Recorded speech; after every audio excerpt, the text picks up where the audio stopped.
So in this video, we're going to see how my client Carina went from low confidence to believing that anything was possible with just 20 to 30 minutes of work a day. So before joining, Carina had a fear and resistance to coaching, and this was due to negative past experiences with other PTs in gyms, usually PTs who've made her try and do too much all at once. So restrictive dieting, intense sessions, having that weight loss goal, it's all a bit overwhelming for a lot of people, and Carina definitely felt that, and it definitely bruised her confidence. And like I said, there was a resistance to starting this coaching program in the first place. She was also working a 9 to 5 job, and she just had her young daughter. So prioritizing herself had become almost impossible, and she just let things slip because of time and other factors that were coming into play there. And yeah, at the bottom there, wasn't confident in herself and didn't know where to start because ultimately it felt so far away. Maybe this was just a case of, oh, I'm getting older and this is what happens, and she wanted to kind of get back to how she felt in her sort of mid-20s, but she just felt like it was so far away, it was impossible for her. So what do we do? Well, the first thing was getting Karina to make time. So as she says here, she's learned that making time is just as important as other aspects in her life.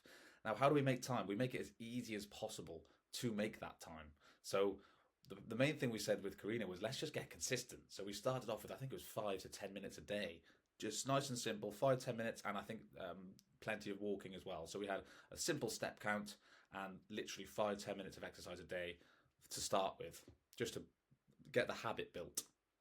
Because as I said there, she used to have inconsistent training and years of yo-yo dieting, so we needed to build some consistency.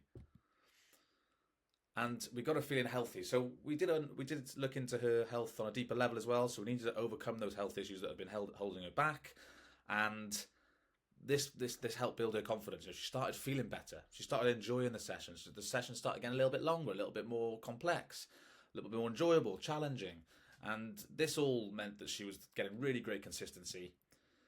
And this was the best thing for me. So during her second pregnancy, she said she felt so different, and this was down to being more active. So she kept up those good habits, and she actually rejoined the program, before her second pregnancy, and wanted those good habits, wanted to feel strong again. She knew that she felt her best when she was training regularly, so she wanted to get back into it.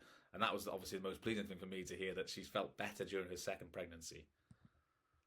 So, since joining, Carina responded well to having those short sessions that could be done at home easily. So for her, it was a big thing, working 9 to 5, young kids, family to look after, having those sessions she could do anywhere at home, either in the morning or after work, just nice and easy, 20, 30 minutes rather than driving to the gym, getting to the gym, doing the session, getting back. That could easily be an hour and a half, 2 hours out of her day. So she wanted those short sessions that could be done at home. And yeah, like I said, she was training 5 days a week. So every single day she was doing something on the weekday. And again, it could be just 20 minutes, but these little micro sessions are massive. Like I always say, something's better than nothing. And if you're consistent, the results will show. And yeah, by the end, she's far more confident in her body. And like I said in the previous slide, she felt much stronger going into her second pregnancy.